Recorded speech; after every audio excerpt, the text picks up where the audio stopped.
और इस बीच एक और बड़ी खबर आपको बता दें, ईरान से तस्वीरें सामने आ रही हैं। हजारों लोग यहां पर भी जुटे हैं और सड़कों पर उतरकर प्रदर्शन कर रहे हैं।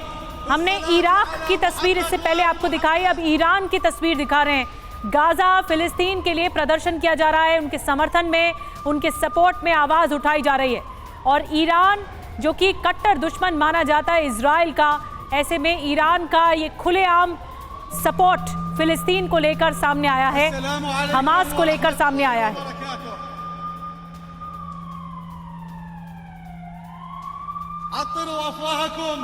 तो एक बार फिर से हम तस्वीरें आपको दिखाएं और ये जो 360 डिग्री कैमरा जब रोटेट हो रहा है, ये ड्रोन से ली गई तस्वीरें हैं। आपको दिख रहा होगा कि जहां तक नजर जा रही है वहां पर लोग ही लोग नजर आ रहे हैं। ये पूरा इलाका पट गया है लोगों से, जन सैलाब उमड़ पड़ा है। ईरान की तस्वीरें आपको दिखा रहे हैं, ईरान स्क्वायर की, जहां पर इस वक्त बड़ी तादाद में लोगों का जुटना शुरू हो चुका है। सैकड़ों की तादाद में अभी इस वक्त आप देख पा रहे हैं लोगों को। और अब 4 तस्वीरें देखिए, जो कि ये एक तरह से 4 तस्वीरें आपको दिखा रहे हैं जो फिलिस्तीन का समर्थन कर रही हैं। जमीनी लड़ाई के लिए गाजा की तरफ इजरायली सेना बढ़ रही है, तो दूसरी तरफ दुनिया भर में फिलिस्तीन के समर्थन में प्रदर्शन हो रहे हैं। तस्वीरें आपके सामने हैं, जमीन पर इजराइल की जंग, टैंक्स रुक कर चुके हैं गाजा के अंदर जाने का। तो वहीं बगदाद, ईरान और बाकी जगहों पर भी, जॉर्डन में भी समर्थन देखने को मिला है फिलिस्तीन का।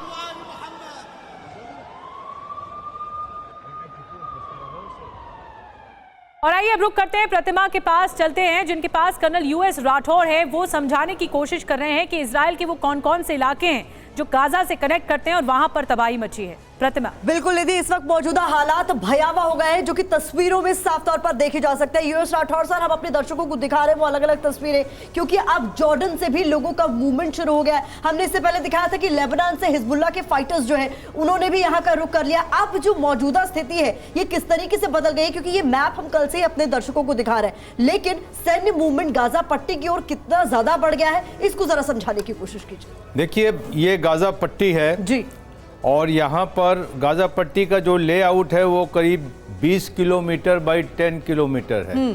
टोटल इसका छत क्षेत्रफल 365 स्क्वायर किलोमीटर है।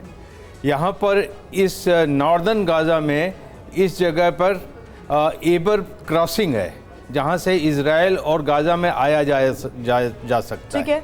और यहाँ पर राफा क्रॉसिंग है, जहाँ से आप क्या कहते, ये राफा क्रॉसिंग है जहाँ से मिस्र में आया जा सकता है। ठीक है, अभी जो आपका कंसंट्रेशन दिखाया जा रहा है वो इजरायली सेना का अधिकतर कंसंट्रेशन जो है वो नॉर्थ गाजा पट्टी की तरफ ज़्यादा है, थोड़ा सा सेंट्रल में है, साउथ में कम है।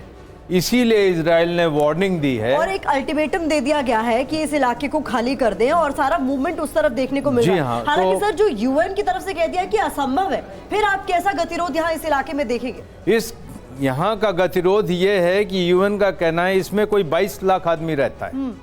इतना ज्यादा पॉपुलेशन डेंसिटी दुनिया में कहीं नहीं है। 1 किलोमीटर स्क्वायर में 44,000 आदमी रहते हैं, आप इमेजिन कर सकती हैं। तो यूएन यही कह रहा है कि 1.1 मिलियन, 11 लाख आदमी इधर है, वो कैसे नीचे आ सकता है। लेकिन इजराइल का कहना ये है कि जो आप इधर नीचे आ जाओ, जो यहाँ रह जाएगा उसको हम मिलिट्री ऑपरेशन में लेजिटिमेट मिलिट्री टारगेट मानेंगे।